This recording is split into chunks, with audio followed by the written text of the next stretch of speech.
ಮನೆಯೊಳಗೆ ನೀವು ಹೇಳಿದ್ದನ್ನೇ ನಾನು ಕೇಳ್ಬೇಕು ಅಂತಂದ್ರೆ ಬರುತ್ತೆ ಈ ತರ ಫ್ಲರ್ಟ್ ಮಾಡೋ ವಿಷಯನೇ ಬರುತ್ತೆ. ಅವಾಗ ನೀವು ಹೇಳ್ತೀನಿ ನನ್ನ ಹತ್ರ ಯಾರು ಫ್ಲರ್ಟ್ ಮಾಡಕ್ ಬಂದ್ರೆ ನಾನು ಏನ್ ಮಾಡ್ತೀನಿ ನನ್ಗೆ ಗೊತ್ತಿಲ್ಲ, ಯಾಕಂದ್ರೆ ನಾನು ಮದ್ವೆ ಫಿಕ್ಸ್ ಮಾಡ್ಕೊಂಡೆ ಒಳಗ್ ಬಂದಿರೋದು ಅಂತ.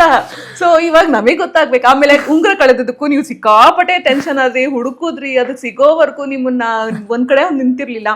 ಸೊ ಇದೆಲ್ಲ ನೋಡ್ತಾ ಹೋದ್ರೆ ಈ ಹುಡುಗ ಯಾರು, ಆ ಹುಡುಗ ಕೊಟ್ಟಿದ ಎಂಗೇಜ್ಮೆಂಟ್ ರಿಂಗೇನಾ, ಇಲ್ಲ ಇಲ್ಲ, ಹುಡುಗ ಏನ್ ಮಾಡೋದು?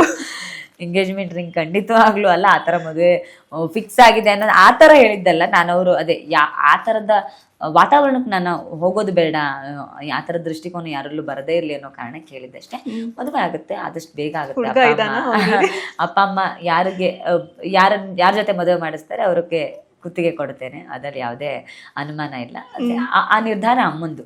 ಅಮ್ಮ ಯಾವ ದಿನ ಮದುವೆ ದಿನ ಇಡೋಣ ಅಂತ ಹೇಳ್ತಾರೆ ಆ ದಿನ ತಯಾರಾಗಿ ಕೂತ್ಕೊಳ್ಳೋದಷ್ಟೇ ನನ್ನ ಕೆಲಸ. ಅದು ನಮ್ಗೆ ಎಲ್ಲೋ ಒಂದ್ ಕಡೆ ಡೌಟ್ ಇದೆ, ನೀವು ಉಂಗುರ ಹುಡುಕಿ ನೋಡಿ. ಇಲ್ಲ, ಅದು ಗಿಫ್ಟ್ ಉಂಗುರ ಮತ್ತೆ ಚಿನ್ನದ ಉಂಗುರ ಅಲ್ವಾ, ಚಿನ್ನದ ರೇಟ್ ಸಿಕ್ಕಾಪಟ್ಟೆ ಜಾಸ್ತಿ ಆಗಿದೆ ಈಗ. ಹಾಗಾಗಿ ಗಿಫ್ಟ್ ಬಂದಿದ್ದು ಉಂಗುರ ಆಗಿತ್ತು. ನಾನು ತುಂಬಾ ಎಲ್ಲ ವಿಚಾರಗಳನ್ನು ಬಹಳ ಜಾಗ್ರತೆ ಮಾಡ್ತೀನಿ. ನಂಗೆ ಯಾವ್ದಾದ್ರು ಒಂದು ಉಡುಗೊರೆ ಅಂತ ಬಂದ್ರೆ ಸುದೀಪ್ ಸರ್ ಕೊಟ್ಟಿದ್ದು ಊಟ ಕಳಿಸಿದ ಬಾಕ್ಸ್ಗಳನ್ನು ನಾನು ಹಾಗೆ ಇಟ್ಕೊಂಡಿದ್ದೀನಿ. ಅದನ್ನ ಎಲ್ಲರೂ ಎಸೆದ್ರು, ಅವ್ರು ಕಳಿಸಿದ ಬ್ಯಾಗಿಂದ ಹಿಡಿದು ಬಾಕ್ಸ್ಗಳ ತನಕ ಎಲ್ಲಾನು ಹಾಗೆ ಇಟ್ಕೊಂಡಿದ್ದೀನಿ. ನಂಗೊಂದು ಆಸೆ ಇದೆ, ಅದನ್ನ ಇನ್ನೇನೋ ಮಾಡ್ಬೇಕು, ಅದು ಲೈಫ್ ಟೈಮ್ ನೆನಪಲ್ಲಿ ಇರುವಾಗ ಅದನ್ನ ನೀನು ಮಾಡ್ಬೇಕು ಅನ್ನೋ ತರ ಇದೆ. ಸೊ ಹಾಗಾಗಿ ನಾನು ಆ ತರ ಗಿಫ್ಟ್ಗಳು ಬಹಳ ಮೌಲ್ಯ ಕೊಡ್ತೀನಿ. ಸೊ ಹಂಗೆ ಇದಕ್ಕೆ ಉಂಗ್ರಕ್ಕೂ ಕೊಟ್ರಿ ಅಂತ ಆಯ್ತು. ಓಕೆ, ಇವಾಗ ನಿಮ್ಮ ಅಪ್ಪ ಮನೆ ನೋಡ್ಬೇಕು ಅಂತಂದ್ರೆ ಯಾವ ತರ ಹುಡುಗ ಇರ್ಬೇಕು ನಿಮ್ಗೆ? ನಿಮ್ಗೆ ಎಕ್ಸ್ಪೆಕ್ಟೇಷನ್ಸ್ ಏನಿದೆ ಹುಡುಗನಲ್ಲಿ ಅಂತ? ಇಲ್ಲ, ನಿರೀಕ್ಷೆಗಳಿಲ್ಲ ನಂಗೆ ಜೀವನದಲ್ಲಿ. ಅದೇ ಬಹಳ ಸರಳವಾಗಿ ಬದುಕ್ದವಳು ನಾನು ಅದೇ ಹೇಳ್ತಾ ಇದ್ದೆ, ಬೇರೆ ಹೆಣ್ಮಕ್ಳ ತರ ಮೇಕಪ್ ಡ್ರೆಸ್ಸು ಅಂತ ಖರ್ಚು ಮಾಡಿಸೋದಿಲ್ಲ ನಾನು. ಹಾಗಾಗಿ ನನಗೂ ಅಷ್ಟೇ, ಅಂದ್ರೆ ಧಾರ್ಮಿಕ ವ್ಯಕ್ತಿಯಾಗಿರ್ಬೇಕು, ಭಗವಂತನನ್ನು ನಂಬುವಂಥ ಧಾರ್ಮಿಕ ವ್ಯಕ್ತಿಯಾಗಿರ್ಬೇಕು, ಆಧ್ಯಾತ್ಮಿಕ ವ್ಯಕ್ತಿಯಾಗಿರ್ಬೇಕು, ನಾನು ನಂಬುವ ಸಿದ್ಧಾಂತಕ್ಕೆ ಹೆಗಲು ಕೊಡೋನಾಗಿರ್ಬೇಕು. ಇಷ್ಟು ಬಿಟ್ಟು ಬೇರೆ ಏನೂ ಇಲ್ಲ. ಅಮ್ಮಂಗೆ ಒಬ್ಬ ಒಳ್ಳೆ ಮಗನಾಗಿದ್ರೆ ಸಾಕು. ನಾನು ಬೇರೆ ಏನನ್ನೂ ನಿರೀಕ್ಷೆನೇ ಮಾಡೋದಿಲ್ಲ. ನಿರೀಕ್ಷೆಗಳನ್ನು ಇಟ್ಕೊಂಡು ಬದುಕಿದವಳು ನಾನೆಲ್ಲ. ಭಗವಂತ ನನ್ನ ಬದುಕನ್ನು ಹೇಗೆ ನಡೆಸಬೇಕು ಅನ್ನೋದಕ್ಕೆ ಸಾಕಷ್ಟು ಕೊಟ್ಟಿದ್ದಾನೆ.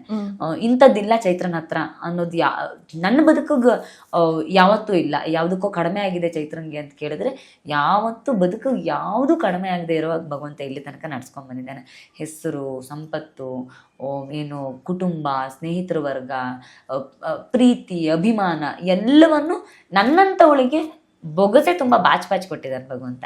ಹಾಗಾಗಿ ಇದಕ್ಕಿಂತ ಜಾಸ್ತಿ ದುರಾಸೆ ನಂಗೆ ಯಾವತ್ತೂ ಬಂದಿಲ್ಲ. ಇದನ್ನ ಅರ್ಥ ಮಾಡ್ಕೊಂಡು ಹೋಗುವ, ಮತ್ತೆ ಎಲ್ಲರಿಗೂ ಗೊತ್ತಿರೋವಾಗ ಒಂದ್ ಸ್ವಲ್ಪ ಕಡಿಮೆ ಮಾತಾಡೋ ಹುಡುಗ ಇದ್ರೆ ಆಯ್ತು.